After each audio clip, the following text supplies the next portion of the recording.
do your mama have to say about this? My mom is dead. Oh. How'd she die? My dad unalived her. Next question. Was it a demon that did that? I don't believe in demons, so no. I think it was a demon that did that. It probably was your lack of belief. That's what happens. Okay. So my mom died because of me? Because your lack of belief. Okay. Thanks for the TikTok clip. Appreciate that. What you mean to thank you for the TikTok clip? Yes, I had to watch that video about 15 times before I would actually accept that young lady had the unmitigated gall to say that young man's lack of belief in Jesus is what caused or allowed for demons to enter his father, who then unalived his mother. So his mother's death is due to his unbelief. The amount of hate that Christians display. On every video that I publish, there is at least one Christian. And it doesn't even matter what the video is about. I published a video that was a happy birthday to my wife, yet he had to have Christian hate involved. There is no hate like Christian hate. It is pretty sad that a person must live in a world where they have to justify the belief in their God by going to the lengths of saying that demons entered your father and unalived your mother because of your lack of belief. This just goes to show how the Christian mindset is truly demented and delusional. It's demented and delusional to the degree that they would say that if a negative thing happened in a person's life who was not a believer, the reason why it happened is because they are not a believer.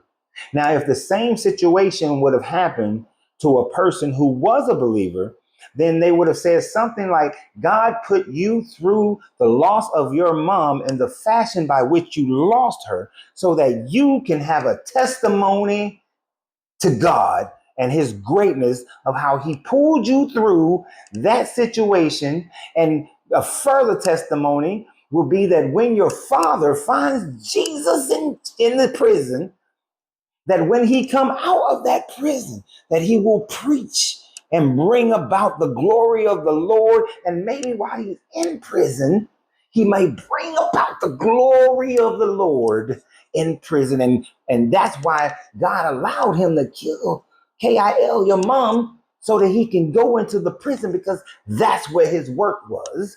And he brought you through so that you would be a testimony. Your mother was a saint, sacrificed for the glory of the Lord. And what's so crazy is that is not far-fetched, because I've heard it before. I didn't pull that whole situation out of my ass. I have literally heard people say they thank God for the murdering that they did so that they went to prison, by which they became a pastor in prison, helped many people come to Christianity while in prison, and then now they're running a church. So they thank God for the unaliving that they did.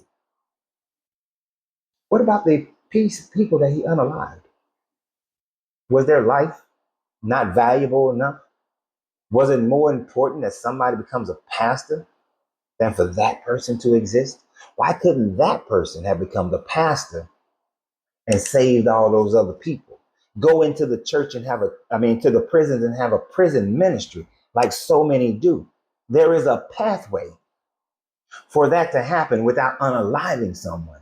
No, this is just Christians finding a way to absolve themselves of the negative things that happen in their lives, but being able to put blame on somebody else for when negative things happen within their lives. Oftentimes Christians like to say that the reason why people deconstruct from Christianity, walk away from the religion, is because of church hurt. It's because of the people involved in the church. And where that may be true for some people, for other people who recognize the studying of the Bible is why we walked away, we can then recognize the bullshit of the people in the church and the organization of the church. But for those who walk away because of church hurt, because of things like what this young man went through, what happens next is that emotions can't carry you. If it's just emotional of church hurt and trauma, it can't carry you. Your mind has to find the logic to sustain yourself. So after the church hurt is when they truly read the Bible, is when they truly study the Bible. And then they truly deconstruct from Christianity because no more emotion is involved. This is just sickening, the way that this young lady spoke to this young man. So y'all have a great day, and always remember, you have to free yourself to be yourself because your greatness is non-negotiable. Good journey, good vibrations.